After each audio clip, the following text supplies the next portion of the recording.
সকল ধন এবং সম্পদের মূল মালিক হচ্ছেন আল্লাহ পাক। সমস্ত ধন সম্পদের মালিক কে? আল্লাহ সুবহানাহু ওয়া তাআলা। কোরআনে কারীম বলছে, লিল্লাহি মা ফিস সামাওয়াতি ওয়া মা ফিল আরদ। আকাশ এবং জমিনের ভিতরে যা কিছু আছে সব কিছুর মালিকানা কার? জোরে বলেন কার? আল্লাহ রাব্বুল আলামিন হচ্ছেন এর একচ্ছত্র মালিক। সুতরাং বান্দাদের কাছে কিছুদিনের জন্য এগুলিকে আমানত রাখা হয়েছে। আমাদের ঘর আছে, বাড়ি আছে, ব্যবসা আছে, বাণিজ্য আছে, জায়গা আছে, জমিন আছে, গরু আছে, বাছুর আছে, এই সবগুলি কিছুদিনের জন্য আমাদের কাছে কি রাখা হয়েছে? আমানত। আমানতের মাল আপনি আপনার ইচ্ছা মতো খরচ করতে পারবেন না। আমানতের মাল কি ইচ্ছা মতো খরচ করা যায়? যায় না। আমানতের মালকে খরচ করতে হলে মূল মালিকের ইচ্ছা অনুযায়ী খরচ করতে হবে। মূল মালিককে আল্লাহ রাব্বুল আলামিন বলছেন, ইন্নাল্লাহা ইশতারা মিনাল মুমিনিনা আনফুসাহুম ওয়া আমওয়ালাহুম বিআন্না লাহুমুল জান্নাহ। আমি আমার মুমিনের জান এবং মালকে খরিদ করে নিয়েছি, বিনিময় জান্নাত দিয়ে দিয়েছি। তোমার কাছে যে জান আছে, মাল আছে, এটা তোমার নয়, এটা আমার আমানত তোমার কাছে। সুতরাং এই আমানত খরচ করতে হবে মূল মালিকের ইচ্ছা অনুযায়ী। সমাজের এক শ্রেণীর লোক প্রচুর বিত্তের মালিক হবে, সমাজের এক শ্রেণীর লোক প্রচুর বিত্ত এবং সম্পদের মালিক হয়ে ভোগ বিলাসের আনন্দের স্রোতে ভেসে যেতে থাকবে, নিজেকে ভাসিয়ে দেবে। আর এক শ্রেণীর লোক অনাহারে অর্ধাহারে কষ্ট করবে। এ বিধান ইসলামের নয়। কেউ থাকবে 10 তলায় আর কেউ থাকবে গাছতলায়, কেউ খাবে পোলাও, কোরমা, বিরিয়ানি, আর কারো কিসমতে মরুচ পোড়াও হবে না। এ বিধান আল্লাহর নয়। ইসলামের বিধান হচ্ছে এই যে আল্লাহ যে সব সম্পদ মানুষকে দান করেছেন, এই সম্পদের ভিতরে বিত্তহীনদের অধিকার রাখা হয়েছে। বিত্তহীন যারা গরিব, যাদের কিছু নাই, তারা আপনার করুণার পাত্র নয়। কি বলেন? তারা কি ধনীদের করুণার পাত্র? কোরআনে কারিমে আল্লাহ বলেন, ওয়াল্লাযীনা ফী আমওয়ালিহিম হাক্কুল লিসসাইলি ওয়াল মাহরুম। ধনীদের সম্পদের ভেতরে গরিবদের, বিত্তহীনদের অধিকার রয়েছে। সে অধিকার আদায় করে দাও। দান করা এমনি দিয়ে দেওয়া এক জিনিস। গরিবদেরকে, বিত্তহীনদেরকে ইসলাম করুণার পাত্র বানায় নাই, বলেছে অধিকার। অধিকারটা বড় মজবুত কথা, এ কথার লোড আছে, ওয়েট আছে। আপনার আমার সম্পদের, অর্থাৎ যাদের বিত্ত আছে, বিত্ত সম্পদওয়ালা সম্পদশালী লোকেদের সম্পদের ভেতরে গরিবদের অধিকার রয়ে গেছে। সে অধিকার আদায় করতে হবে। ইসলাম সকল মানুষের দারিদ্র দূর করে বেঁচে থাকার মৌলিক অধিকার প্রতিষ্ঠিত করেছে। রাসূল করিম সাল্লাল্লাহু আলাইহি ওয়াসাল্লাম বলেছেন, লাইসা লি ইবনি আদম হাক্কুন সিওয়া হাযিহিল খিসাল, বাইতুন ইয়াসকুনুহু ওয়া সাওবুন ইউয়ারি আওরাতাহু ওয়া জালফাল খুবজি ওয়াল মা। আখরাজাহু তিরমিজি।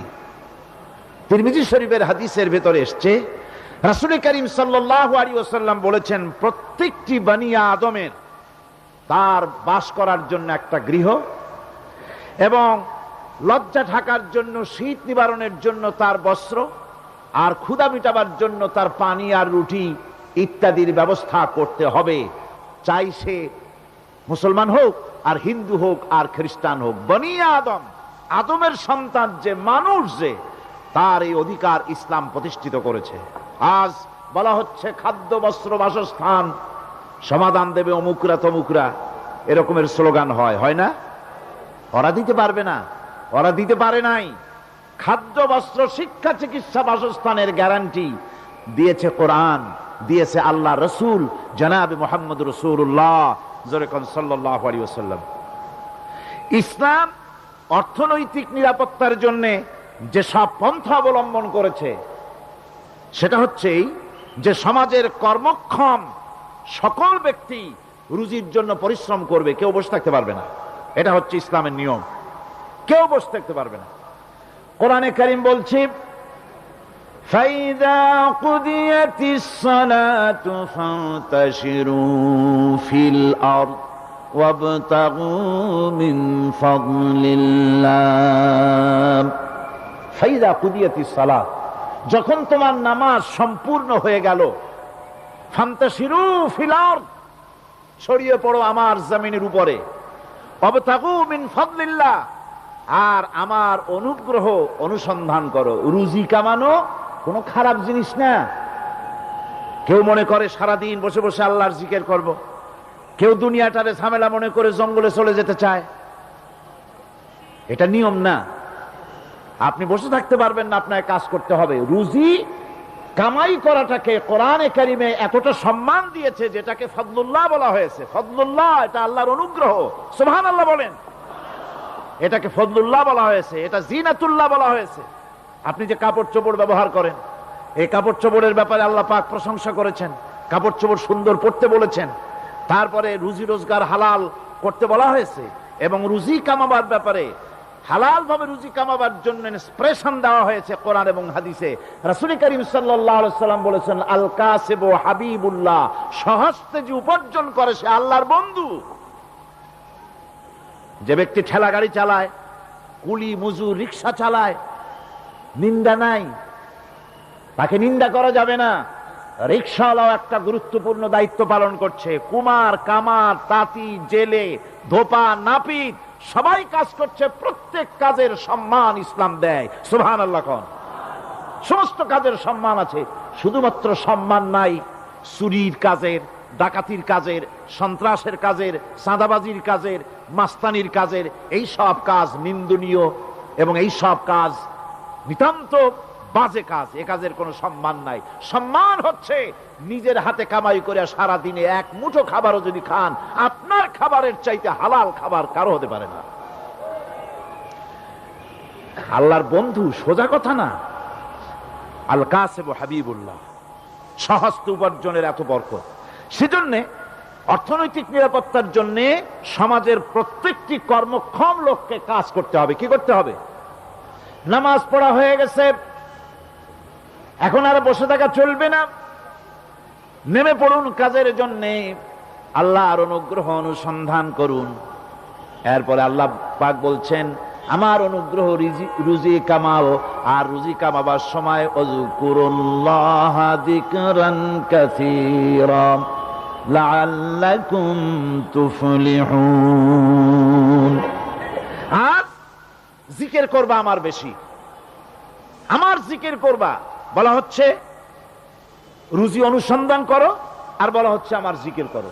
তো জিকির আর রুজি সন্ধানের ভিতরে সামঞ্জস্য কি? সামঞ্জস্যটা হচ্ছে এই যে আপনি যখন উযকুরুল্লাহ কাসীরান, আপনাকে বেশি করে জিকির করতে হবে। জিকির মানে কি? স্মরণ করা। জিকির মানে কি? স্মরণ করা। আল্লাহকে স্মরণ করেন। রুজি যখন কামাতে যাবেন স্মরণ করবেন কারে? চিল্লায় কোন কারে? আপনি রুজি কামাবার জন্য চাকরি করতেছেন, অফিসে বসে যদি আল্লাহ রাব্বুল আলামিন আপনার স্মরণে থাকে, তাহলে ঘুষ খাওয়া আপনার জন্য সম্ভব হবে না। কথা ঠিক কিনা? আল্লাহ পাক বলছেন রুজি কামাবার জন্য তুমি যে পরিশ্রম করবে, ওই পরিশ্রমের সময় বেশি বেশি জিকির করো, আমারে স্মরণ রাখো। অফিসে বসে যখন তুমি কাজ করবে, আমি যদি স্মরণে থাকি, তাহলে তুমি ঘুষ খাইতে পারবে না। তুমি জমিন চাষ করবে, জমিন চাষ করার সময় আমি যদি তোমার স্মরণে থাকি, জমিনের আইল ঠেলা তোমার পক্ষে সম্ভব হবে না। যত রকমের রুজি রোজগারের পথ আছে, আমাকে স্মরণ করো, খারাপ পথ থেকে বাঁচো, হালাল ভাবে রুজি কামাও। হালাল রুজির ভিতরে আল্লাহ রব্বুল আলামিন বরকত দিয়া দিবেন। আর কাজ করার জন্য বলা হয়েছে। রাসূল করিম সাল্লাল্লাহু আলাইহি ওয়াসাল্লাম বলেছেন ইজা সাল্লাইতুমুল ফাজরা ফালা তানুমু আন তালবি আরযাকিকুম। ফজরের নামাজ পড়া হয়ে গেছে, ঘুমায়ও না। আমাদের একটা আম অভ্যাস হয়ে গেছে ফজরের নামাজ পড়ে ঘুমানো।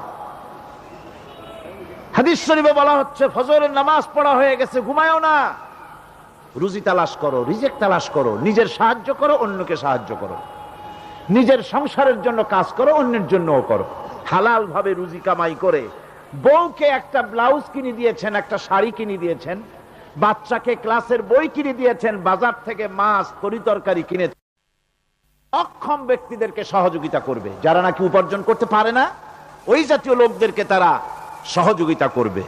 ওয়াকফুলু গানিয়ুহুম ফাকিরাহুম, সেই সমাজের যারা নাকি সামর্থ্যবান তারা রোজগার করবে এবং গরিবদেরকে সহযোগিতা করবে। আল্লাহর নবী বলেছেন সে ব্যক্তি মুমিন নয়, সে ব্যক্তি মুমিন নয়, সেই ব্যক্তি মুমিন নয়। সাহাবায়ে কিরাম হতচকিত হয়ে উঠলেন, প্রশ্ন করলেন নবীজি কোন ব্যক্তি মুমিন নয়? আল্লাহর নবী বলেন যেই ব্যক্তি পেট পুরে আরাম করে ঘুমায় গেল এ কথা জানার পর যে তার প্রতিবেশী না খেয়ে শুয়ে আছে, ক্ষুধার যন্ত্রণায় কাতরাচ্ছে, এ কথা জানার পরে যেই মুসলমান ব্যক্তি আরাম করে পেট ভরে খেয়ে ঘুমায় সে কখনো মুমিনের দাবি করতে পারে না, মুমিন হতে পারে না। কত বড় কথা! ইসলাম মানুষকে তাগিদ করেছে তার প্রতিবেশীর উপরে লক্ষ্য রাখার জন্য, তার প্রতিবেশীকে লক্ষ্য রাখার জন্য, গরিব মানুষের প্রতি লক্ষ্য রাখার জন্য। রাসূল করিম সাল্লাল্লাহু আলাইহি ওয়াসাল্লাম বলছেন আইয়ু রাজুলিন মাতা দিয়ান বাইনা আগনিয়ায় ফাকাদ বারিয়াত মিনহুম জিম্মাতুল্লাহি ওয়া রাসূলিহি। আল্লাহর নবী বলেন কোন ধনী ব্যক্তিদের মাঝে কোন গরিব প্রতিবেশী যদি না খেয়ে মারা যায় তাহলে ওই এলাকার বিত্তশালী লোকদের সাথে আল্লাহর সমস্ত সম্পর্ক, রাসূলের সব সম্পর্ক ছিন্ন হয়ে যায়। কে বলতে পেরেছে এত বড় কথা? মানুষের অর্থনৈতিক নিরাপত্তার জন্য কত বড় কথা বলেছে ইসলাম, বলেছে বিশ্বনবী জনাবে মুহাম্মদ রাসূলুল্লাহ সাল্লাল্লাহু আলাইহি ওয়াসাল্লাম। আল্লাহ রাব্বুল আলামিন বলেন ধনীদের হাতে যেন সম্পদগুলি পুঞ্জীভূত হয়ে না যায়, কাইলা ইয়াকুনা দুলাতাম বাইনাল আগনিয়াই মিনকুম, তোমাদের ধনীদের হাতে যেন সম্পদগুলি, সমাজের সম্পদগুলি যেন পুঞ্জীভূত না হয়, সেগুলি বরং ছড়িয়ে আস্তে করে যেন সমস্ত গরিব যেন সাধারণের কাছে যেতে পারে সে ব্যবস্থা করতে হবে। যাকাত প্রদানের মাধ্যমে ধনীদের কাছ থেকে নিয়ে গরিবদেরকে দিয়ে দিতে হবে। আর বুখারী শরীফের সারা ফাথুল বারীতে হাফেজ ইবনে হাজার আসকালানী রাহিমাহুল্লাহ তিনি বলেছেন যাকাত যদি ধনীরা না দেয়, যদি কেউ দিতে বাধা দেয়, ফামানিমতানা উখিযাত বিহি কাহরান, যদি যাকাত না দেয় জবরদস্তি করে যাকাত আদায় করে নিবে গভর্নমেন্ট, যাকাত দিতেই হবে। মুনকিরিনে যাকাত যারা যাকাত দিতে অস্বীকার করেছিল, হযরতে সিদ্দিক আকবর, হযরতে আবু বকর সিদ্দিক রাদিয়াল্লাহু তাআলা আনহু, তিনি তাদের সম্পর্কে বলেছিলেন ওয়াল্লাহি লাউ কাতিলান্না মান ফাররাকা বাইনাস সালাতি ওয়াজ যাকাত, অবশ্যই আমি ওই সম্প্রদায়ের লোকের বিরুদ্ধে যুদ্ধ ঘোষণা করব যারা নামাজ আর যাকাতের মধ্যে পার্থক্য সূচিত করবে, যারা নামাজ তো পড়বে কিন্তু যাকাত দিবে না সরকারের কাছে, যাকাত আদায় করবে না, তাদের বিরুদ্ধে যুদ্ধ ঘোষণা করব। ইসলামী সরকার যদি প্রতিষ্ঠিত হয় তাহলে এই যাকাত আদায় করা হবে। যাকাত কেউ নিয়ে বসে থাকতে পারবে না, যাকাত আদায় করা হবে। আমাদের দেশে নিয়ম মাফিক যদি যাকাত আদায় করা হতো, এই দেশ যদি ইসলামী গভর্নমেন্ট হতো, আল্লাহ যেন দয়া করে দেন, কন্যা আমিন। আল্লাহ পাক যদি দয়া করে দেশটারে ইসলামী রাষ্ট্র বানায় দেন তাহলে যাকাত তো আদায় করে নেওয়া হবে, যাকাত দিতে আপনি বাধ্য, গরিব মানুষ থাকবে না। এখনো বাংলাদেশে নিয়ম মাফিক যদি যাকাত আদায় করা হয়, নিয়ম মাফিক মানে সোনার যাকাত, রূপার যাকাত, নগদ ক্যাশের যাকাত, ফসলের ওষুধ সঠিকভাবে যদি আদায় করা হয় তো একেবারে কম করে হলেও 1000 কোটি টাকা যাকাতের টাকা কালেকশন হতে পারে। এটা কি কম কথা? 1000 কোটি টাকা, এই টাকা আদায় করা হচ্ছে না। এই টাকা আদায় না করার কারণে যে শূন্যতার সৃষ্টি হচ্ছে, এই ভ্যাকুয়ামকে পূর্ণ করার জন্য এগিয়ে এসেছে 7 সমুদ্র 13 নদীর উপর থেকে এনজিওরা। এনজিওরা এসে আমাদের দেশে, সব এনজিও খারাপ আমি তা বলি না, বহু এনজিও আছে যারা এদেশের উন্নয়নের, আর্থসামাজিক উন্নয়নের জন্য তারা প্রচেষ্টা করছে, রাস্তাঘাট, স্কুল কলেজ, চিকিৎসা ইত্যাদির দিকে কাজ করছে। যতগুলি এনজিও আমাদের দেশে আছে তার ভিতরে 52টা এনজিও গোনা বাছা যারা ইসলামের প্রকাশ্য দুশমন, আর এর শীর্ষস্থানে আছে ব্রাক। এই এনজিও গুলি তারা আমাদের দেশে এসে সুদি কারবার শুরু করেছে, পরিপূর্ণভাবে সুদের কারবার। ব্যাংকের থেকে যদি আপনি লোন নেন তাহলে 15 or 17% ইন্টারেস্ট দিতে হবে, আর ওদের কাছ থেকে যে সুদ, যে টাকা নেওয়া হয় সেই টাকায় গ্রামীণ ব্যাংক থেকে শুরু করে ব্রাক বলেন, কারিতাস বলেন, অক্সফাম বলেন, অ্যাডাপ বলেন, যেগুলি আছে এগুলি সুদ নেয় 30 থেকে 34% পর্যন্ত। গোটা জাতিকে গ্রাম পর্যায়ে তারা সুদের নিবিড় চাষ করতেছে, ঘরে ঘরে সুদ পৌঁছে দিয়েছে, মুসলমান নারীদেরকে বেহুরমতি করেছে, ইসলামের ঐতিহ্য ধ্বংস করতেছে, নারীদেরকে বিপর্দা করতেছে, আমার দেশের ফ্যামিলি স্ট্রাকচারকে এনজিওরা ধ্বংস করে দিচ্ছে।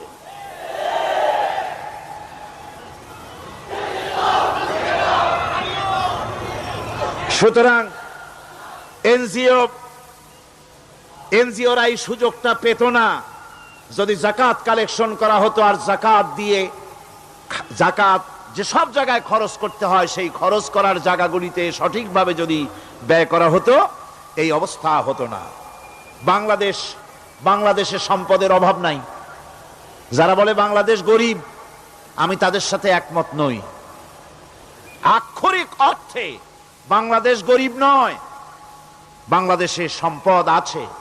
বাংলাদেশে যে জিনিসটার অভাব সেটা হচ্ছে ইনসাফ ভিত্তিক বন্টনের অভাব।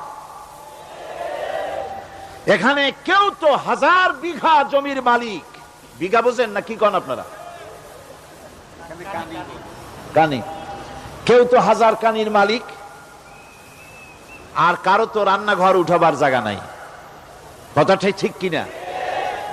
কেউ তো শত শত কোটি টাকা, কত কোটি টাকা যে আছে তা হিসাব করে মাসখানেক লাগবে, গুনিয়া খুলেইতে পারবে না। আর কারো তো একটা ট্যাবলেট কেনার পয়সা নাই।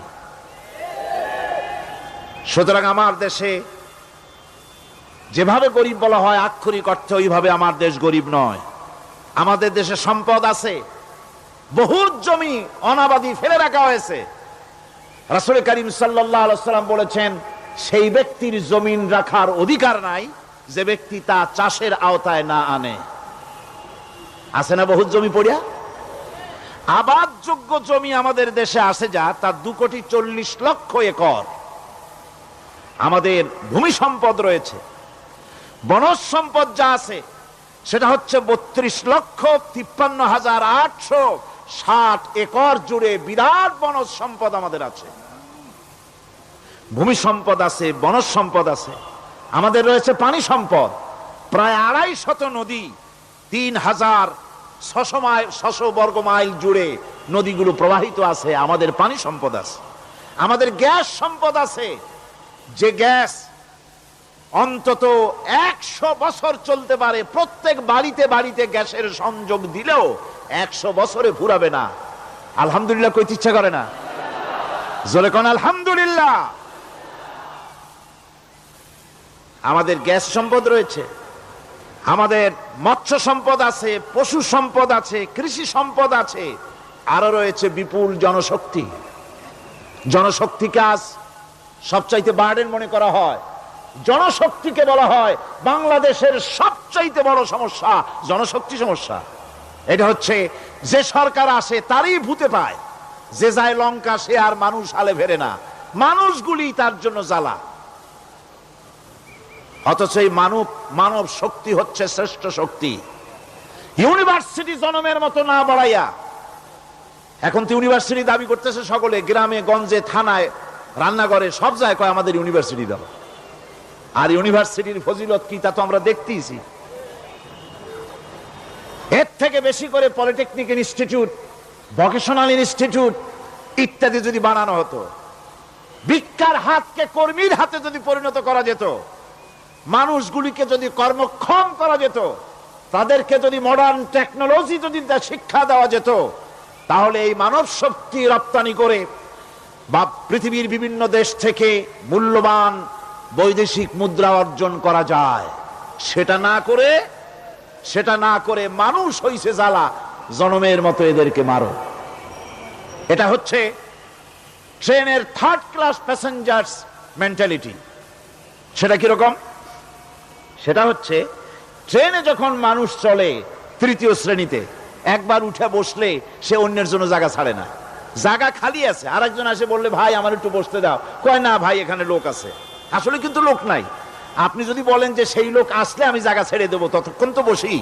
আপনি বসলেন, এরপরে আপনি তো বুঝছেন যে লোকটা ফাঁকিতেছে, ওই চিন্তা আপনার মধ্যেও ঢুকবে, আরেকজন আসবে বসার জায়গা আছে, আপনি বলবেন না এখানে জায়গা নাই। ট্রেনের থার্ড ক্লাস প্যাসেঞ্জারদের যে মন মানসিকতা, বর্তমান মুসলিম দেশগুলির সরকার প্রধানেরা ঠিক ট্রেনের থার্ড ক্লাস প্যাসেঞ্জারদের চাইতেও থার্ড ক্লাস। মানব শক্তিকে কাজে লাগাবার চিন্তা না করে উল্টা চিন্তা তারা করছেন। এত সম্পদ থাকা সত্ত্বেও বাংলাদেশ আজ যে অভাব সৃষ্টি হয়েছে তা কৃত্রিম, এবং তা সৃষ্টি হয়েছে এটা এর একমাত্র দায়ী এর জন্য রাজনৈতিক ষড়যন্ত্র। রাজনৈতিক ষড়যন্ত্রের কারণেই এই অভাব সৃষ্টি হয়েছে। গোড়া থেকেই আমাদের দেশটি ষড়যন্ত্রের শিকার। প্রথমে ব্রিটিশ বেনিয়ারা 200 বছর পর্যন্ত গোলামির জিনজির পরিয়ে দিয়েছে। 200 বছর গোলামির পর দ্বিজাতি তত্ত্ব এবং মুসলিম সংখ্যাগরিষ্ঠতার ভিত্তিতে 47-এর আজাদি, তারপর পশ্চিমাদের শোষণ বঞ্চনা থেকে মুক্তি লাভের জন্য 71-এর আজাদি, এরপরে দেশের 90% হচ্ছে মুসলমান। 90% কারা? চিল্লায় বলেন না কারা? পৃথিবীর এই দ্বিতীয় বৃহত্তম মুসলিম জনগোষ্ঠীকে খ্রিস্টান আর ইহুদিরা তারা চেয়েছে জনগণকে খ্রিস্টান বানাতে। আমাদের দেশের জনগণকে তারা চায় খ্রিস্টান বানাতে। যারা কমিউনিস্ট তারা চায় আমাদেরকে নাস্তিক বানাতে। আর পার্শ্ববর্তী দেশের পেইড এজেন্ট যারা আমাদের দেশে আছে তারা চায় পৃথিবীর নিকৃষ্টতম কুফরি মতবাদ, ধর্ম নিরপেক্ষ মতবাদের মাধ্যমে গোটা জাতিকে ধর্ম থেকে দূরে সরিয়ে দিতে চায়। সুতরাং এই ষড়যন্ত্রের শিকার হয়ে আছে বাংলাদেশ। বাংলাদেশের এই আর্থসামাজিক প্রেক্ষাপটে ইসলামের বিধান ছাড়া, আল্লাহর দেওয়া বিধান ছাড়া এর কোনো মুক্তি নাই, এর নাজাতের কোনো পথ নাই। আল্লাহ রাসূল ক্ষমতা আরোহণ করলেন, রাষ্ট্রের মালিক হলেন, প্রেসিডেন্ট হলেন। রাসূলুল্লাহ কি হলেন? আল্লাহর নবী প্রেসিডেন্ট হলেন। সমাজের গরিব দুঃখীদের ব্যাপারে নবীজি বললেন, মান তারাকা মালান ফালওয়ারাসাতিহি ওয়া মান তারাকা দিয়ান আও কুল্লা ফালিয়াতিনি ফাইন্না মাওলাহু, রাওয়াহুল বুখারী। নবীজি বলেন, যে ব্যক্তি মারা গেল, মরে যাওয়ার পর তার যে সম্পদ থাকবে, এই সম্পদগুলি সে যে সন্তান স্ত্রী পুত্র যাদের রেখে গেছে তা তাদের জন্যে। আর যদি সে ঋণগ্রস্ত, যদি ঋণ অবস্থায় সংসারকে রেখে যে থাকে, তাহলে তার ঋণের বোঝা, ঋণের পরিশোধের দায়িত্ব আমি মুহাম্মদ সাল্লাল্লাহু আলাইহি ওয়াসাল্লাম নিয়ে নিলাম। সমাজের যার কোনো অভিভাবক নাই, তার অভিভাবক আমি মুহাম্মদ সাল্লাল্লাহু আলাইহি ওয়াসাল্লাম। যার কোনো অভিভাবক নাই, সেজন্য আমার কাছে চলে আসে। ইসলামী রাষ্ট্র এই বিধান পেশ করেছে। এর চাইতে সুন্দরতম বিধান পৃথিবীতে আর কেউ দিতে পারে নাই। সেজন্য সেই সমাজে চুরি বন্ধ হয়েছে, ডাকাতি বন্ধ হয়েছে, জেনা বন্ধ হয়েছে, সব বন্ধ হয়ে গিয়ে সুন্দর একটি সমাজ প্রতিষ্ঠিত হয়েছিল। আর রাসূল বলেছিলেন, খাইরুল কুরুনে কারনি, সর্বশ্রেষ্ঠ যুগ হলো আমার যুগ। সুবহানাল্লাহি বিহামদিহি। মানুষ দরজা খুলে ঘুমায়েছে, কারো ক্ষুধার কষ্ট নাই, পড়ার কষ্ট নাই, খাবারের চিন্তা নাই, চুরি ডাকাতির ভয় নাই, ভয় মুক্ত।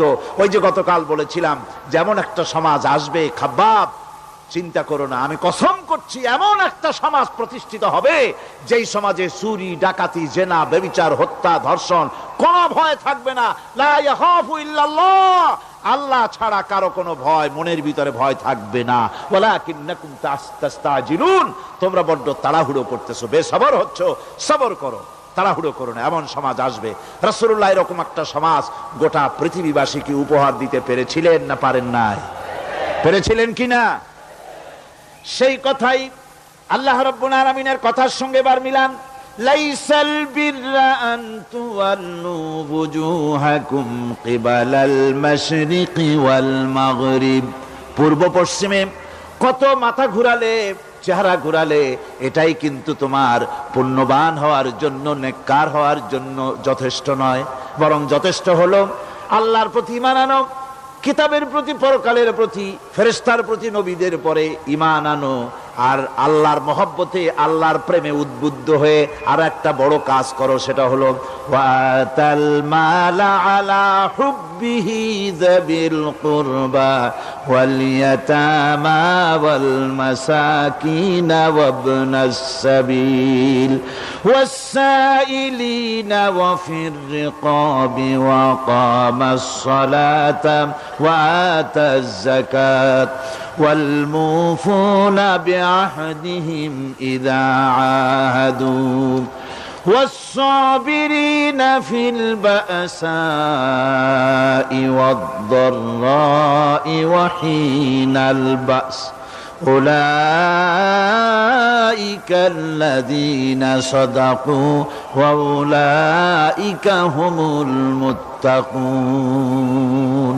আরেকটি গুরুত্বপূর্ণ কাজ করতে হবে আল্লাহ পরকালে বিশ্বাস করার সাথে সাথে, সেটা হলো এই, তোমাদের জানের মতো প্রিয় ধন এবং সম্পদকে আল্লাহর মহব্বতে খরচ করতে হবে। সেজদা দিয়া কপালে দাগ লাগাইছো, কিন্তু প্রতিবেশীকে সাহায্য করো নাই, গরিবদেরকে দাও নাই, এতিমকে দাও নাই, বোনকে ঠকাইছো, মেয়েকে ঠকিয়েছো, তোমার ওই সেজদায় কিয়ামতে কাজ দিবে না।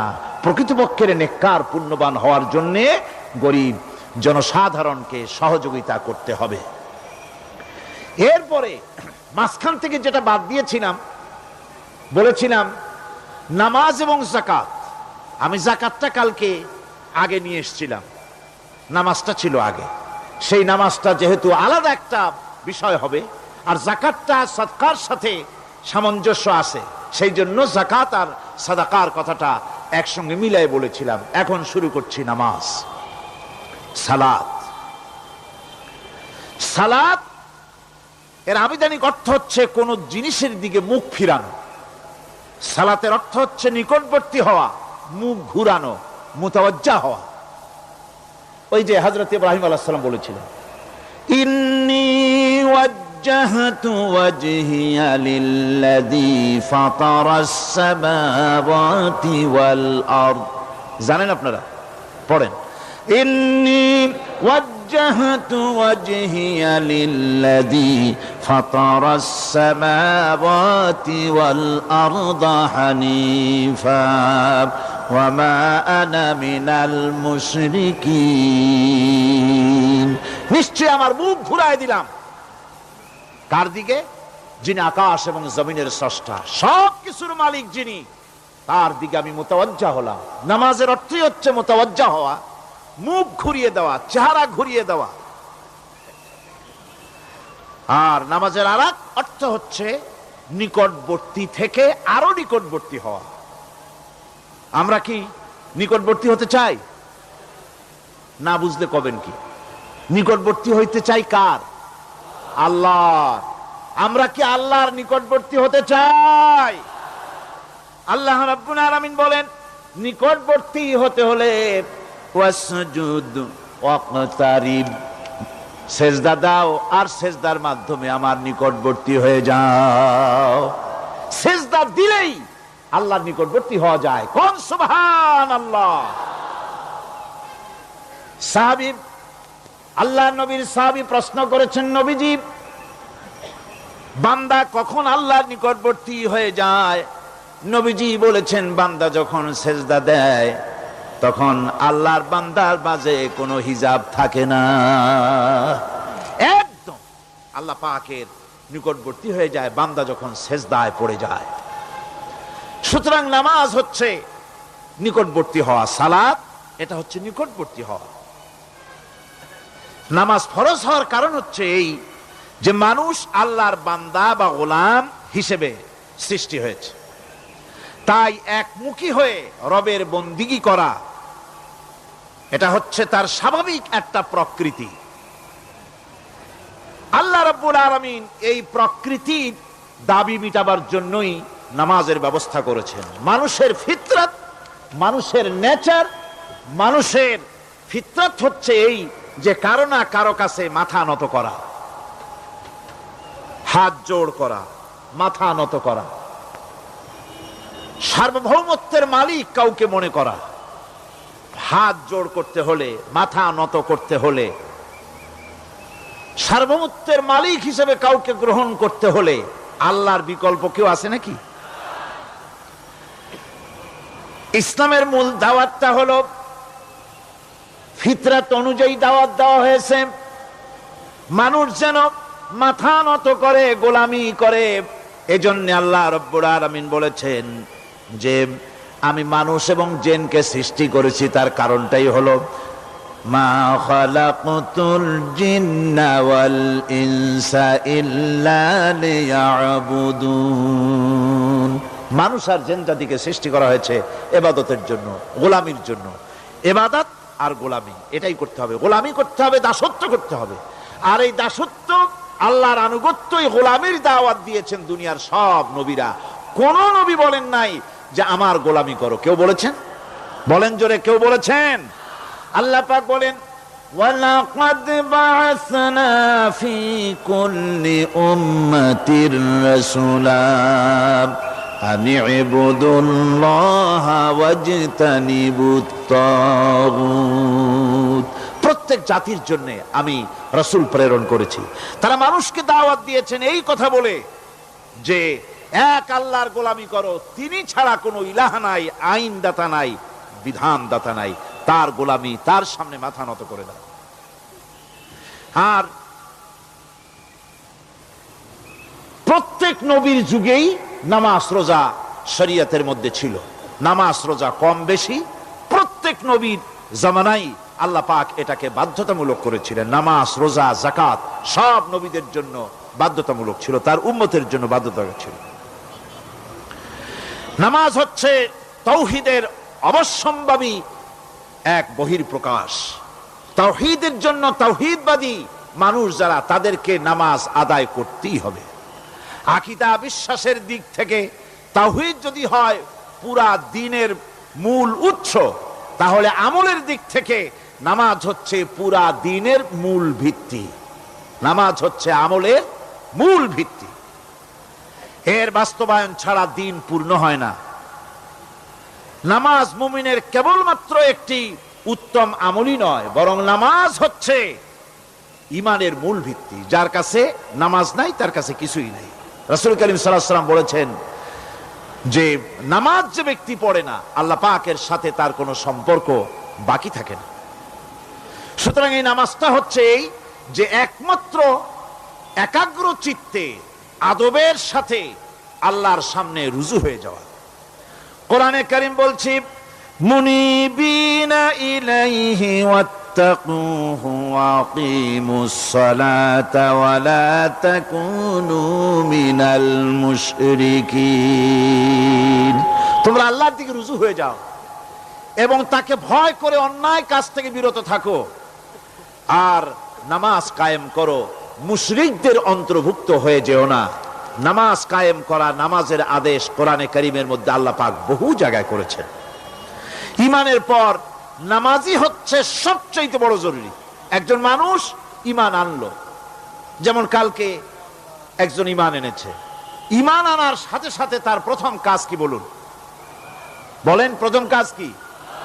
ফজরের নামাজের আগে একজন ইসলাম কবুল করলেন, তার প্রথম দায়িত্ব নামাজকে আদায় করে দেওয়া, ফজরের নামাজ পড়াম। জোহরের আগেই কেউ ঈমান আনলো, তার প্রথম দায়িত্ব জোহরের নামাজ আদায় করা। আসরের নামাজের আগে ঈমান এনেছে, তার প্রথম দায়িত্ব হলো আসরের নামাজ আদায় করা। তার মানে হলো ঈমান আনার পর একজন ঈমানদারের প্রথম দায়িত্ব হচ্ছে নামাজ। গুরুত্বপূর্ণ বিষয়, খুব ভালো করে শুনতে হবে, ইয়াদ রাখতে হবে প্রত্যেকটি মুসলমানের। এই নামাজ কি জিনিস, কেমনে আদায় করতে হবে, আদায় না করলে কি হবে, গুরুত্বপূর্ণ এই কথাগুলি প্রত্যেকের স্মরণ রাখতে হবে। হযরত মূসা আলাইহিস সালামকে আল্লাহ রাব্বুল আলামিন ওহী প্রদান করলেন।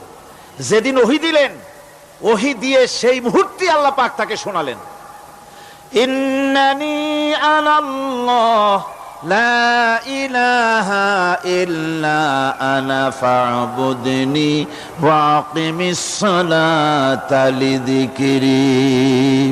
নিশ্চয়ই আমি আল্লাহ, আমি ছাড়া কোনো ইলাহ নাই, আমার গোলামি করো, আমার দাসত্ব করো, আর আমার শরণার্থে নামাজ কায়েম করো। নামাজ নামাজ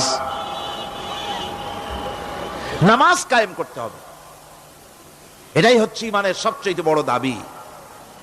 অন্যত্র আল্লাহ পাক বলছেন, কুল ইন্না হুদাল্লাহি হুয়াল হুদা ওয়া উমিরনা লিনুসলিমা লিরাব্বিল আলামিন। হে নবী বলুন, প্রকৃতপক্ষে আল্লাহর হেদায়েত হচ্ছে সঠিক হেদায়েত। সত্যিকারের হেদায়েত কার হেদায়েত? আল্লাহ পাকের হেদায়েত।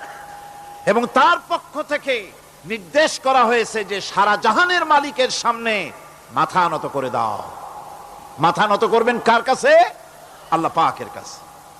ওয়া আনাকিমুস সালাতা ওয়াত্তাকুহু ওয়া হুয়াল্লাযী ইলাইহি তুহশারুন। আর নামাজ প্রতিষ্ঠা করো,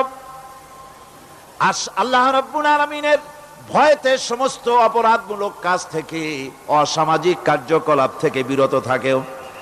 আর একদিন মনে রেখো, তোমাদের সকলকেই আল্লাহ রাব্বুল আলামিনের দরবারে উপস্থিত হতে হবে। নামাজ ঈমান থাকা না থাকার প্রমাণ। ঈমান আছে কি ঈমান নাই, এর প্রমাণ কি? নামাজ। আল্লাহ পাক বলছেন, ফালা সাদ্দাকা ওয়ালা সাল্লা ওয়ালাকিন কাযযাবা ওয়া তাওয়াল্লা।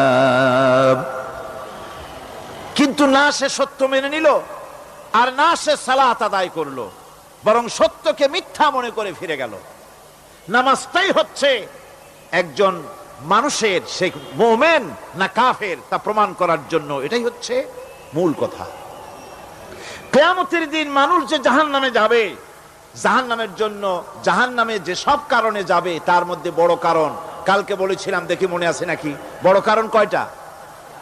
কয়টা? আলহামদুলিল্লাহ মনে আছে। আল্লাহ রাব্বুল আলামিন বলেন, ইয়াতাসাআলুনা আনিল মুজরিমিন। কিয়ামতের দিন অপরাধীদেরকে জিজ্ঞেস করা হবে, মা সালাকাকুম ফি সাকার, জাহান্নামে কেন আসছো? জবাবে তারা বলবে, ক্বালু লাম নাকু মিনাল মুসাল্লিনা ওয়া লাম নাকু নুতঈমুল মিসকিন। নামাজ পড়ি নাই, আর এতিম মিসকিনদের খেতে দেই নাই, এই কারণেই জাহান্নামে এসেছি। কল নাউযুবিল্লাহ। নামাজ যারা পড়বে না জাহান্নামে যেতে হবে। কোথায় যেতে হবে?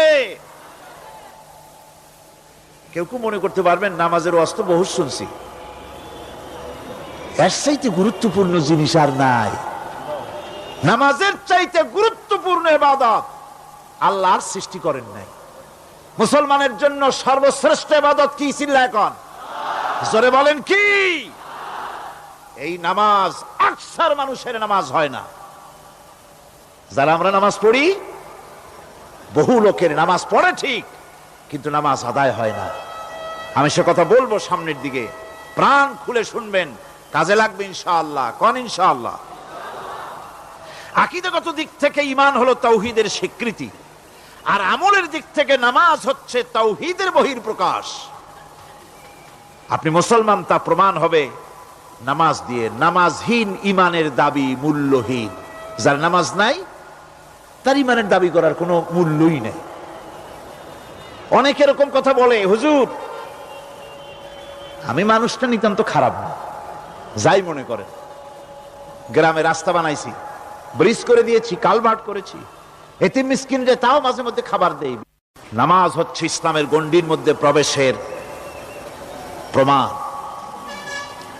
কোরআনে কারীম বলছে, ফাইন তাবু ওয়া আকামুস সালাতা ওয়া আতাউজ যাকাতা ফাইখওয়ানুকুম ফিদ্দীন। সূরা তওবা এসেছে। তারা যদি তওবা করে আর নামাজ কায়েম করে, যাকাত যদি আদায় করে, তাহলে এখন তোমাদের সে দ্বীনি ভাই, এখন ভাই হয়ে গেল। একটু আগে ছিল কাফের মুশরিক, এখন তোমার দ্বীনি ভাই। দ্বীনের গণ্ডির মধ্যে প্রবেশ করা কলেমা পড়ার সাথে সাথেই নামাজ। নামাজ হচ্ছে দ্বীনের প্রধান গেট, দ্বীনের প্রধান তোরণ। দ্বীনের মধ্যে প্রবেশ করার জন্য এই গেট দিয়ে প্রবেশ করতে হবে। সুতরাং এই নামাজের এতই গুরুত্ব দেওয়া হয়েছে। ইসলাম যদি ক্ষমতায় আসে, আল্লাহ যেন এনে দেন, জোরে কোন আমিন। ইসলাম যদি ক্ষমতায় এসে যায়, রব্বুল আলামিন তাফসীরের মাহফিল, কোরআন সামনে নিয়ে আশা করে তোমার দরবারে দোয়া করি, এই বিশাল জনসমুদ্রের দোয়া কবুল করো মাবুদ গো, এই বাংলাদেশকে ইসলামের দেশ বানাইয়া দাও। দেশটা যদি ইসলামের হয়ে যায়, আইন যদি আল্লাহর হয়, শাসন যদি সৎ লোকেরা করে, রব্বুল আলামিন কোরআন শরীফে বলেন, তাহলে তারা 4টা কাজ করবে। আল্লাযীনা মাক্কান্নাহুম ফিল আরদ আকামুস সালাতা ওয়া আতাউজ যাকাত ওয়া আমারু বিল মা'রুফি ওয়া নাহাউ আনিল মুনকার। মুমিনরা ক্ষমতায় এসে প্রথম যে কাজটা করবে, প্রথমে ক্ষমতায় এসেই নামাজ বাধ্যতামূলক করবে। প্রথম কি? ওয়াজ নসিহতে অনুরোধ করা হবে না, বাবাজিরা আল্লাহর রাস্তায় নামাজটা পড়ে না।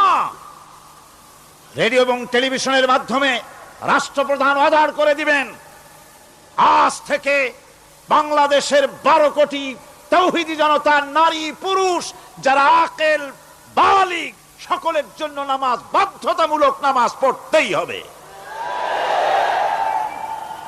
এটা অর্ডার। বেলা যখন 1টা বেজে যাবে, বেলা যখন 1টা বাজবে, সমস্ত মসজিদে আজান শুরু হয়ে যাবে। আজানের সাথে সাথে অফিস, আদালত, কল কারখানা, ক্ষেত খামার, শিক্ষাঙ্গন সব ডেডলক হয়ে যাবে। আধা ঘন্টার জন্য বন্ধ হয়ে যাবে। যারা মুসলমান অফিসে, কলেজে, ইউনিভার্সিটিতে, সর্বত্র তারা নামাজের জন্য প্রস্তুতি নেবেন। আধা ঘন্টার ভিতরে নামাজ আর খানা সেরে আবার কলেজ চলবে, বিশ্ববিদ্যালয় চলবে, কল চলবে, কারখানা চলবে, ক্যান্টনমেন্ট চলবে, সেক্রেটারিয়েট চলবে, সব আপন গতিতে চলতে থাকবে। আল্লাহর রহমত, বরকত আকাশ ফেরে নাজিল হয়ে যাবে। আর এই অর্ডার যে দেওয়া হবে, নামাজ পড়বেন, সেখানে থানায় যখন আজান হবে, থানায় আজান হয়ে গেছে, থানার স্টাফ, পুলিশ যারা আছে জামাতে খাড়া হয়ে যাবে, ইমামতি করবেন ওসি সাহেব। এসপির অফিসে এসপি সাহেব ইমামতি করবেন, ডিসি সাহেব তার অফিসে ইমামতি করবেন, মন্ত্রী সেক্রেটারিয়েট ইমামতি করবেন, প্রেসিডেন্ট বঙ্গভবন ইমামতি করবেন, বিশ্ববিদ্যালয়ের ভাইস চ্যান্সেলরের ইমামতিতে সে জায়গার মুসলমান ছাত্র ছাত্রী, শিক্ষক শিক্ষয়িত্রী এক জামাতে নামাজ আদায় করবে। এই যদি হয় চিত্র দেশের, অপরাধ থাকবে? থানায় ওসি সাহেব নিজেই যদি জামাতের ইমামতি করেন, এইভাবে নামাজ আদায় করেন পুলিশদের নিয়ে জামাতে, ঘুষ আর খাবে তারা? এসপি সাহেবের অফিসে, ডিসি সাহেবের অফিসে মন্ত্রীরা যদি এভাবে নামাজ কায়েম করে, তাহলে কি অন্যায় অপরাধ কিছু থাকবে সমাজে? থাকবে না। সুতরাং নামাজ বাধ্যতামূলক করে দেওয়া হবে। নামাজ বাধ্যতামূলক, সকলকে নামাজ পড়তে হবে। নামমাত্র মুসলিম জাতির রাষ্ট্র ক্ষমতা গ্রহণ করাই হলো ইসলামী শাসন ব্যবস্থা নয়। ইসলাম ক্ষমতায় গিয়া অমুসলিমদের উপরে শাসন জারি করবে, আর অন্যান্য সরকারের মতো আমোদ ফুর্তি করে রাস্তাঘাট বানায় টানায় সিটে শুয়ে থাকবে, তা না। রাস্তা হবে, ঘাট হবে, কলেজ হবে, সব হবে, কিন্তু যারা মুসলমান তাদেরকে নামাজ পড়তে হবে। গোটা জনগণকে শাসক আর শাসিত উভয় গোলাম হবে আল্লাহ। উভয় গোলাম হবে কার? তখন প্রেসিডেন্টের বাবার ক্ষমতা নাই নিজের কোন আইন চালু করে, পার্লামেন্টের বাবার ক্ষমতা নাই ইসলামের বিরুদ্ধে টু শব্দটি করতে পারে। সেখানে শাসক আর শাসিত, শাসক আর শাসিত হয়ে যাবে একজন এক হুকুমদাতার গোলাম। সেই হুকুমদাতাকে ইনিল হুকুমু ইল্লা লিল্লাহ আলা লাহুল খালকু ওয়াল আমর। প্রেসিডেন্ট থেকে শুরু করে শাসক আর শাসিত সব আইন মানবে ওই আল্লাহ রব্বুল আলামিনের, যিনি এই তামাম জাহান সৃষ্টি করেছেন। সৃষ্টি যার আইন চলবে সেই আল্লাহ রব্বুল আলামিনের, এবং তার আইনের সার্বিক অনুসরণ করে চলতে হবে সকলকে। এক কথায় ইসলামী সরকারের সমস্ত ক্ষমতা ব্যয় হবে নামাজ কায়েম করা আর যাকাত আদায় করার ব্যাপারে। নামাজ যদি কায়েম হয়ে যায়, যাকাত যদি আদায় করা হয়, দুঃখ, দারিদ্র, কষ্ট কিছুই থাকবে না, বেকার সমস্যা থাকবে না। সমস্ত বেকারদেরকে চাকরি না পাওয়া পর্যন্ত বেকার ভাতা দেওয়া হবে। বুড়ো মানুষেরা যখন বুড়ো হয়ে যায়, ছেলের কাছে আদর নাই, বউর কাছে কদর নাই, আর ছেলে বউ বদদোয়া করতে থাকে, বুড়েরা মরে না কেন? আছে না আমাদের সমাজ? ইসলামী সরকার এলে পরে এই বৃদ্ধ মানুষদের ব্যবস্থা করা হবে। তাদের প্রতি এই ধরনের অসদাচরণ কেউ করতে সাহস পাবে না। সুতরাং নামাজ প্রতিষ্ঠা এবং যাকাত আদায় হলেই সমাজের অন্যায় অবিচার যা আছে তার 12 আনাই বিলুপ্ত হয়ে যাবে। কোন আলহামদুলিল্লাহ। তখন চাকরিতে প্রমোশন হবে নামাজের ভিত্তিতে। এখন প্রমোশন হয় কে কত ঘুষ খাইতে পারে, কে কত সরকারের দালালি করে বিবেকের বিরুদ্ধে বিরোধী দলকে বেশি করে পেটাতে পারে, এর উপরে ভিত্তি করে প্রমোশন হয়। ইসলামী সরকার যখন আসবে, ইসলামী সরকার যখন প্রতিষ্ঠিত হয়ে যাবে, তখন চাকরির প্রমোশন নির্ভর করবে তার সুন্দর চরিত্র আর নামাজের পাবন্দির উপরে ভিত্তি করে। সমাজে দুঃখ দুর্দশা থাকবে? যেরকম থাকবে, থাকবেন। আমার ভাইয়েরা, নামাজ হচ্ছে আল্লাহ রাব্বুল আলামিনের সাহায্য লাভের একমাত্র মাধ্যম। আল্লাহর কাছে যদি সাহায্য পেতে চাই তাহলে নামাজ লাগবে। লাগবে কি কোন? ولقد أخذ الله ميثاق بني إسرائيل وبعثنا منهم 12 نقيا وقال الله إني معكم لئن أقمتم الصلاة।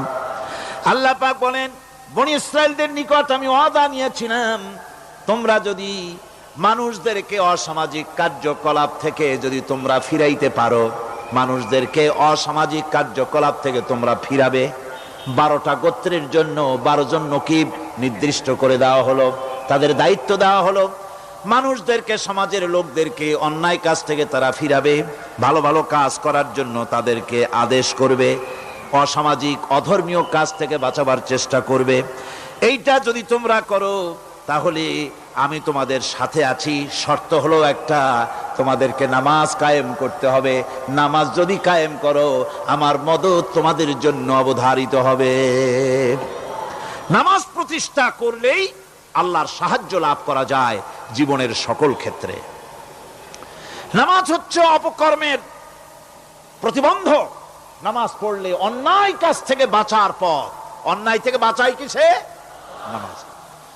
আল্লাহ রাব্বুল আলামিন বলেন, উতলু মা উহিয়া ইলাইকা মিনাল কিতাবি ওয়াকিমিস সালাম ইন্নাস সালাতা তানহা আনিল ফাহশাই ওয়াল মুনকার। হে নবী, এই কিতাব তেলাওয়াত করো, যা তোমার প্রতি অবতীর্ণ করা হয়েছে, এই কিতাব তেলাওয়াত করো আর নামাজকে প্রতিষ্ঠা করো। নিঃসন্দেহে নামাজ মানুষকে পাপাচার থেকে বাঁচায়া দেয়। অশ্লীলতা, পাপাচার থেকে মানুষকে বাঁচায় কে? জোরে চিল্লায় কোন কে? নামাজ। এই নামাজ মানুষকে অন্যায় কাজ থেকে বাঁচায় দেয়। নামাজ যে মানুষকে অন্যায় কাজ থেকে বাঁচায়, কেমনে বাঁচায়?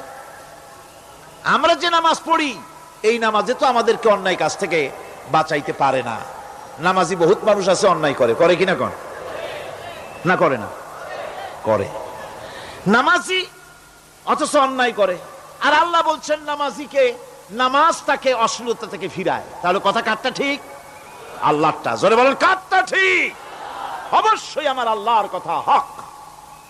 আমি ভুল করতেছি, আমি যেন কোথাও ভুল করতেছি, সামথিং ইজ রং, কোথাও যেন আমরা ভুল করে বসতেছি, সেই ভুলটা কি আমরা আবিষ্কার করতে চেষ্টা করবো ইনশাআল্লাহ। প্রথম যে কথাটা সেটা হচ্ছে এই যে আমরা যা নামাজে পড়ি আমরা তা বুঝি না। কথা ঠিক কিনা? আমি যদি এখন প্রশ্ন করি সামি আল্লাহু লিমান হামিদা অর্থ কি কোন? ফার্স্ট ডিভিশনে কয়েকটা লেটার নিয়ে ফেল করবেন এরকম লোক আছেন না নাই?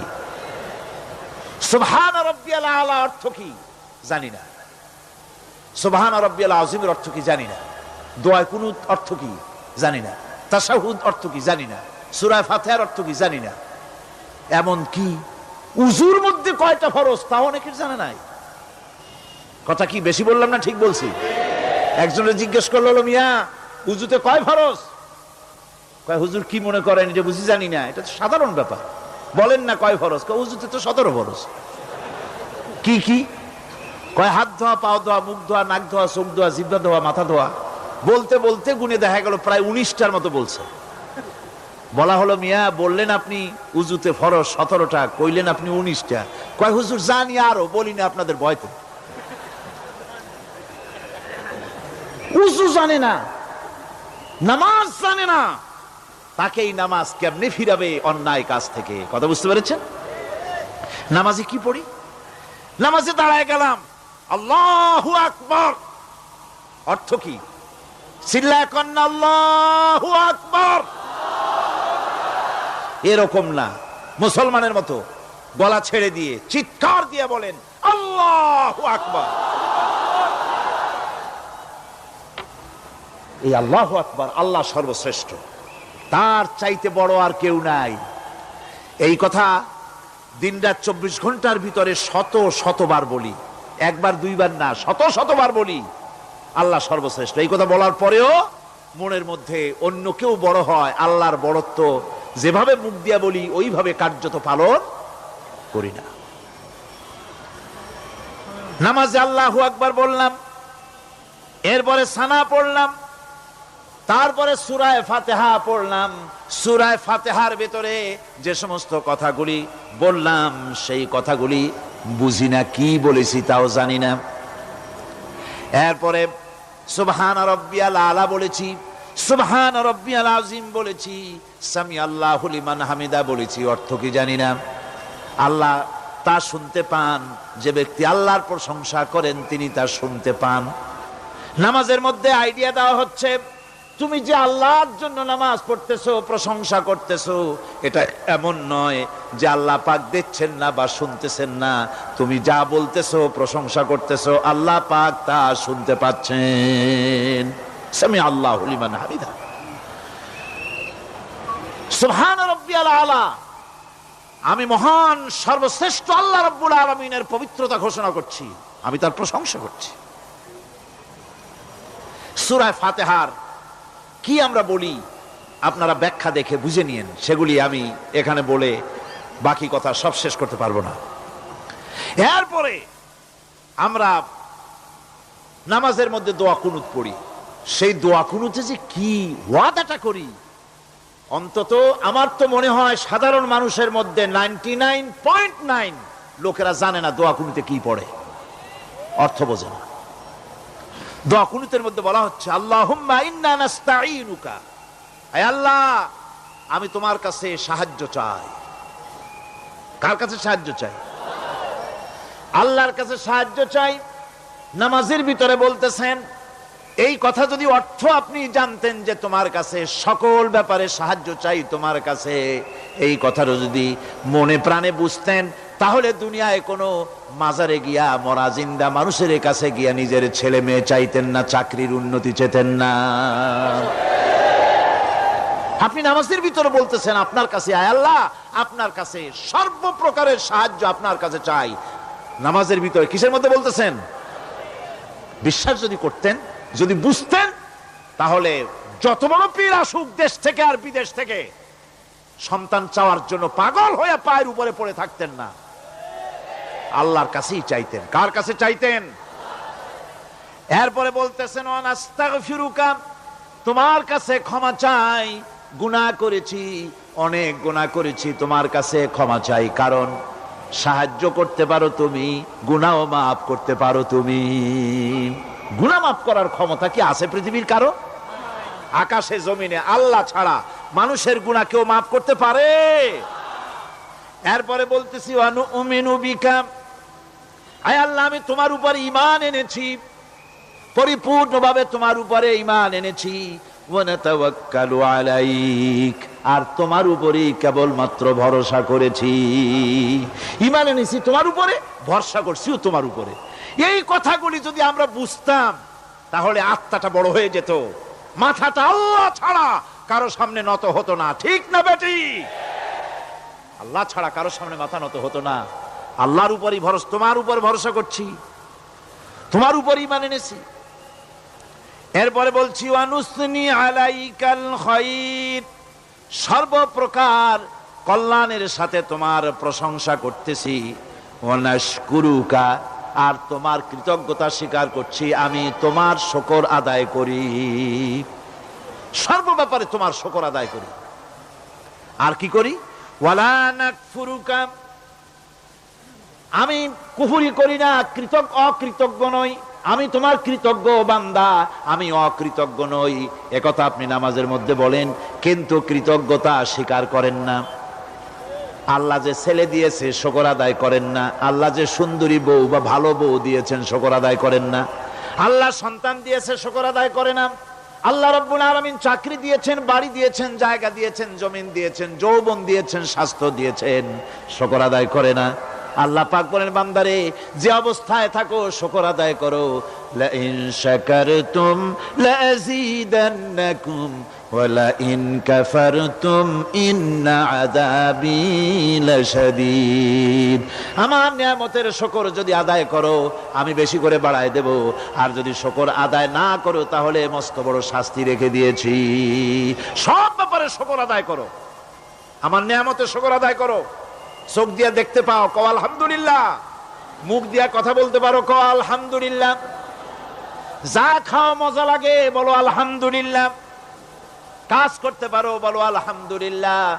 সব ব্যাপারে আল্লাহর শুকর আদায় করতে হবে। শুকরিয়া আদায় করলে রব্বুল আলামিন তারে আরো বাড়ায় দিবেন।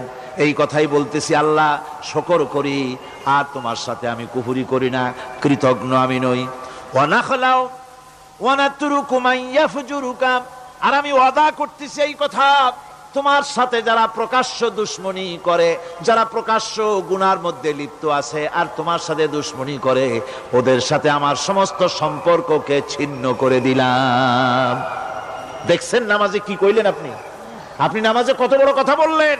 ওয়ানাতুরুকু মান ইয়াফজুরুকা, আয় আল্লাহ, আমি ওয়াদা করছি তোমার সাথে যারা দুশ্মনী করে, যারা প্রকাশ্য গুনাহ করে, তাদেরকে আমি পরিত্যাগ করছি, তাদের সাথে আমার কোনো সম্পর্ক নাই। এই কথা বলার পরে আপনার সম্পর্ক কার সাথে একটু চিন্তা করেন তো। আপনার বন্ধু কারা? ইলেকশন আসলে ভোট দেন কাদেরকে? কাদের চা খাওয়ান, কাদের চান্দা দেন? একটু চিন্তা করেন, অঙ্কের সাথে মিলাই নেন। তাহলে দেখুন, মুখে বলে এক কথা, কাজে করে আর একটা। আরে কি কয়? চিল্লায় কোন? আরে কি কয়? আর এই মুনাফিকি করতেছেন কার সাথে? আল্লাহর সাথে। কোন নাউজুবিল্লাহ। নামাজে কি পড়েন সেটা যদি জানতেন, অবশ্যই আল্লাহ রাব্বুল আলামিনের কথা কার্যকরী হয়ে যেত। ইন্নাস সালাতা তানহা আনিল ফাহশাই ওয়াল মুনকার। নামাজ মানুষকে পাপের কাজ, অশ্লীলতা থেকে ফিরাতে পারে। আল্লাহ ইন্না বসায়ছেন, নিশ্চয়ই, বেশক, অবশ্যই নামাজ পাপ থেকে ফিরাবে। কিন্তু কেমনে ফিরাবে নামাজ তো বুঝি না। নামাজ তো বুঝি না, খালি সেজদা দেয় জনমের মতো। আর সেজদা কি? নামাজে যদি দেখে ইমাম দেরি করতেছে, আত্তাহিয়াত পড়তে দেরি হয়ে যাচ্ছে, পিছন থেকে সিগন্যাল মারে, ঠিক কিনা? বেয়াদব, বেয়াদব। তোমার নামাজ, তোমার আত্তাহিয়াত আগে শেষ হয়েছে, তাতে কি হয়েছে? চুপ করে বসে থাকো। ইমামকে কাশি দিয়া সতর্ক করার অধিকার তোমার নাই। যদি ইমামকে সতর্ক করার জন্য কাশি দিয়ে থাকো, তোমার নামাজ ফাসেদ হয়ে যাবে। এটা ফাজলামি করার জায়গা না, এটা নামাজ। এর নাম কি? ধীরে সুস্থে নামাজ পড়তে হবে। অনেকে মসজিদটারে মনে করে জেলখানা। ঢুকতে যত দেরি, বেরোতে পারলে যেন বাসে যান ছটফট করে। সিনেমার মধ্যে গিয়ে ঘন্টার পর ঘন্টা বসে থাকে, খারাপ লাগে না? মসজিদে কেরাত যদি একটু লম্বা পড়ে, পিছনে বসে খালি কি যে করে মনে মনে বলতে থাকে যে ইমাম এমন কাঁচা ছাড়া ছাড়ি না। আর গান যখন শোনে, শুনতেই থাকে, কত মজা, ঘুম আসে না। নাউজুবিল্লাহ। সুতরাং নামাজে কি পড়েন সেটা আপনাকে বুঝতে হবে। এরপরে বলতে বলা হচ্ছে, আল্লাহুম্মা ইয়্যাকা না'বুদু ওয়া লাকা নুসাল্লি। আয় আল্লাহ তাআলা, আমি একমাত্র তোমার গোলামি করি। নামাজে বলতেছেন একমাত্র তোমার গোলামি করি।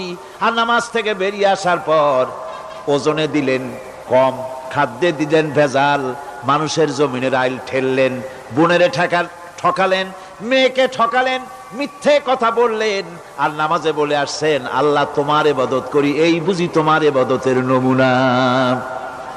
এই বুঝি তোমার ইবাদতের নমুনা? মুনাফিক। নামাজ বোঝে নাই, পাপ তারে ফিরে, নামাজ তাকে পাপ থেকে বাঁচাতে পারে না। হায় আল্লাহ, একমাত্র তোমার গোলামি করি, ওয়ালা কানু সল্লি, আর একমাত্র তোমার উদ্দেশ্যেই নামাজ পড়ি। মানুষে দেখাবার জন্য পড়ি না। নামাজটা পড়ি কার জন্য? কার জন্যে? এরপরে বলছি, অনাসজুদু ওয়া ইলাইকা নাসআ। আয় আল্লাহ, আমি একমাত্র তোমাকেই সেজদা করি, আমার সমস্ত চেষ্টা সাধনা তোমার জন্য নিবেদিত।